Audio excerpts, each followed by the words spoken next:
بسم اللہ الرحمن الرحیم۔ السلام علیکم۔ ایک مرتبہ کا واقعہ ہے کہ حضور نبی کریم صلی اللہ علیہ وسلم طواف فرما رہے تھے۔ آپ صلی اللہ علیہ وسلم نے ایک اعرابی کو اپنے آگے طواف کرتے ہوئے پایا، جس کی زبان پر یا کریم کی صدا تھی۔ حضور صلی اللہ علیہ وسلم نے بھی پیچھے سے یا کریم پڑھنا شروع کر دیا۔ وہ اعرابی رکن یمانی کی طرف جاتا تو پڑھتا یا کریم۔ پیارے آقا صلی اللہ علیہ وسلم بھی پیچھے سے پڑھتے یا کریم۔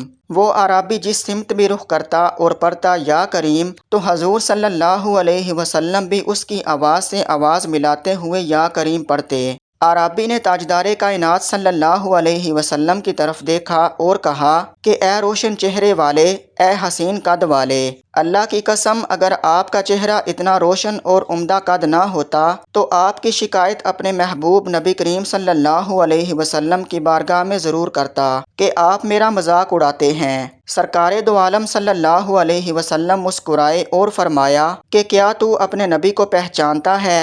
اعرابی نے عرض کیا نہیں۔ آپ صلی اللہ علیہ وسلم نے فرمایا پھر تم ایمان کیسے لائے؟ اعرابی نے عرض کیا کہ بن دیکھے ہی ان کی نبوت کو تسلیم کیا، مانا اور بغیر ملاقات کے میں نے ان کی رسالت کی تصدیق کی۔ آپ صلی اللہ علیہ وسلم نے فرمایا مبارک ہو، میں دنیا میں تیرا نبی ہوں اور آخرت میں تیری شفاعت کروں گا۔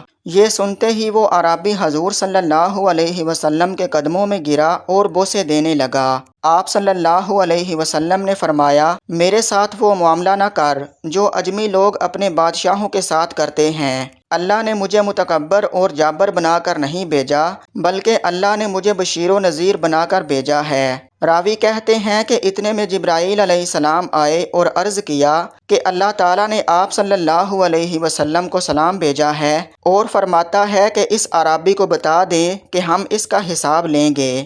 اعرابی نے کہا یا رسول اللہ صلی اللہ علیہ وسلم، کیا اللہ میرا حساب لے گا؟ تو آپ صلی اللہ علیہ وسلم نے فرمایا ہاں، اگر وہ چاہے تو حساب لے گا۔ اعرابی نے دست ادب جوڑ کر عرض کیا کہ اگر وہ میرا حساب لے گا تو میں بھی اللہ کا حساب لوں گا۔ آپ صلی اللہ علیہ وسلم نے فرمایا کہ تو کس بات پر اللہ سے حساب لے گا؟ اس نے کہا کہ اگر وہ میرے گناہوں کا حساب لے گا تو میں اس کی بخشش کا حساب لوں گا۔ میرے گناہ زیادہ ہیں کہ اس کی بخشش۔ اگر اس نے میری نافرمانیوں کا حساب لیا تو میں اس کی معافی کا حساب لوں گا۔ اگر اس نے میرے بخل کا امتحان لیا تو میں اس کے فضل و کرم کا حساب لوں گا۔ حضور اکرم صلی اللہ علیہ وسلم یہ سب سماعت کرنے کے بعد اتنا روئے کہ ریش مبارک آنسوؤں سے تر ہو گئی۔ یہ دیکھتے ہی فوراً جبرائیل علیہ السلام آئے اور عرض کیا اے اللہ کے رسول صلی اللہ علیہ وسلم، اللہ سلام کہتا ہے اور فرماتا ہے کہ رونا کم کریں۔ آپ صلی اللہ علیہ وسلم کے رونے نے فرشتوں کو تسبیح و تہلیل بلا دی ہے۔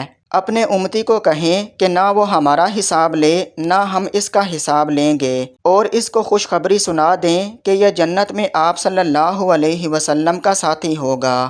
ناظرین، جب حضور صلی اللہ علیہ وسلم اپنی امت کے لیے اتنا روئے اور اپنی امت کی بخشش کے لیے اللہ سے دن رات دعائیں مانگتے رہے تو ہمیں بھی چاہیے کہ ہم ہر وقت ان کی ذات اقدس پر درود بھیجیں اور ان کی سنت پر عمل کریں۔ اللہ پاک ہم سب کو عمل کرنے کی توفیق عطا فرمائے، آمین۔